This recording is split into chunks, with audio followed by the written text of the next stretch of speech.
বাংলাদেশে মৌলবাদীদের অত্যাচার সহ্য করতে না পেরে ত্রিপুরায় পালিয়ে এলো বাংলাদেশের দুই পরিবারের 10 জন সদস্য। অবশেষে বাংলাদেশের ভয়াবহ পরিস্থিতির কথা জানিয়ে রীতিমতো আর্তনাদ করলেন তারা। নমস্কার, দেখছেন খবরের প্রতিবাদ। আমি শতরূপা আপনাদের সঙ্গে এই মুহূর্তে আরও একটি গুরুত্বপূর্ণ আলোচনায়। প্রাণ বাঁচাতে বাংলাদেশের ভিটে মাটি ছেড়ে ত্রিপুরার মাটিতে আশ্রয় খুঁজতে এলো গোটা দুই পরিবার। শনিবার সকালে আমবাসা রেল স্টেশন থেকে তাদের আটক করা হয়। আটককৃতদের মোট সংখ্যা 10 জন।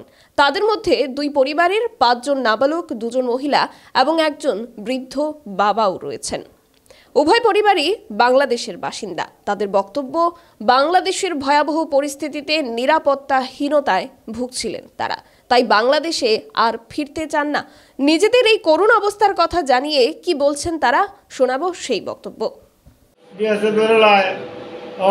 আমরা রাস্তাঘাটে যেতে পারি না, লুয়ায়া সুরেলাম সারা রাত জঙ্গল ভারোয়া এই দিকটা আইসি শ্রীমঙ্গলের দিকটা কি করবো, রাস্তা না রাত ভর আসছি, মেয়ে ছেলে লইয়া খাওয়া না দাওয়া নাই একবারে। কবে আইছেন আপনারা?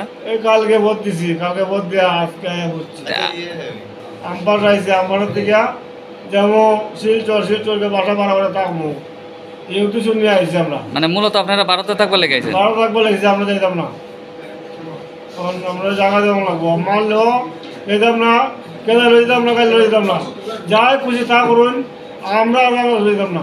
আপনার যে বিটা মাটি রয়ে গেছে এখানে, বিটা মাটি আধা বাংলা বিচে রয়েছে, এটা বাড়ি না বেচতাম, কেউ কিনে না, আমরা জমি জামা কেউ কিনে না। হাসিনা সরকার পতনের সাথে সাথেই বাংলাদেশের সংখ্যালঘুদের নিরাপত্তা প্রশ্নচিহ্নের মুখে পড়েছে।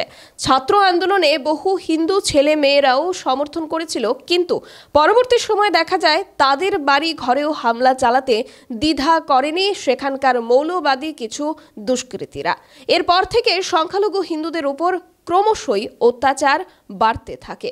এদিন বাংলাদেশ থেকে পালিয়ে এপারে আসা দুই পরিবারের সদস্যরা জানান, তারা বাংলাদেশের চরম অত্যাচার ও নিপীড়নের শিকার হয়ে অবশেষে গতকাল রাতের দিকেই লুকিয়ে বাংলাদেশ ছেড়ে এপারে এসেছেন।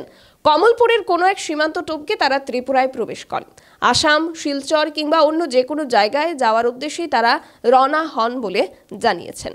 আমবাসা রেল স্টেশনে বসে রেলের জন্য অপেক্ষা করছিলেন তারা। তখনই আমবাসা থানার পুলিশ তাদের নিয়ে আসে আমবাসা থানায় এবং বর্তমানে তাদেরকে আমবাসা থানাতেই রাখা হয়, যেখানে বাংলাদেশের সংখ্যালঘুদের নিপীড়নের ঘটনাকে রীতিমতো ভারতীয় সংবাদ মাধ্যমের ভুয়া খবর বলে নিজের বেহেল্লাপনা কায়েম রাখতে চেষ্টা করছে বাংলাদেশ সরকার।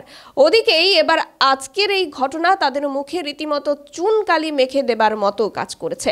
গোটা বিশ্ব অবগত রয়েছে কিভাবে বাংলাদেশ জুড়ে হিন্দু খেদাও অভিযান চলছে। এই অবস্থায় নিজেদের প্রাণ বাঁচাতে ভারতের মাটিতে আশ্রয় খুঁজতে চাইছেন সেখানকার সংখ্যালঘু হিন্দুরা। বাংলাদেশি বিএনপি জামাতদের মদতপুষ্ট কিছু দুষ্ট চক্র অ্যাক্টিভ হয়ে হিন্দু নিধন চালাচ্ছে বলে বারবার অভিযোগ উঠছে, যার জেরে ইদানিং একজন মায়ের মৃত্যু অবধি হয়েছে নিজ বাড়িতেই। ভয়াবহতা দিনকে দিন বৃদ্ধি পাচ্ছে।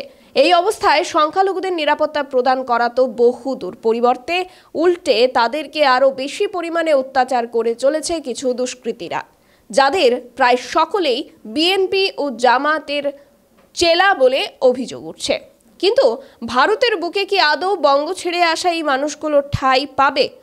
বাংলাদেশ বলছে ভারত যেন বাংলাদেশের আভ্যন্তরীণ বিষয়ে হস্তক্ষেপ না করে, কিন্তু বাংলাদেশ থেকে যদি এভাবেই ক্রমাগত সেখানকার বাসিন্দারা ভারতে আশ্রয় চাইতে আসেন, তবে নির্ঘাত ভারতকে এবার বাংলাদেশের আভ্যন্তরীণ বিষয়ে হস্তক্ষেপ করতে হতে পারে, এমনটাই মনে করছেন শুভবুদ্ধি সম্পন্ন মহল।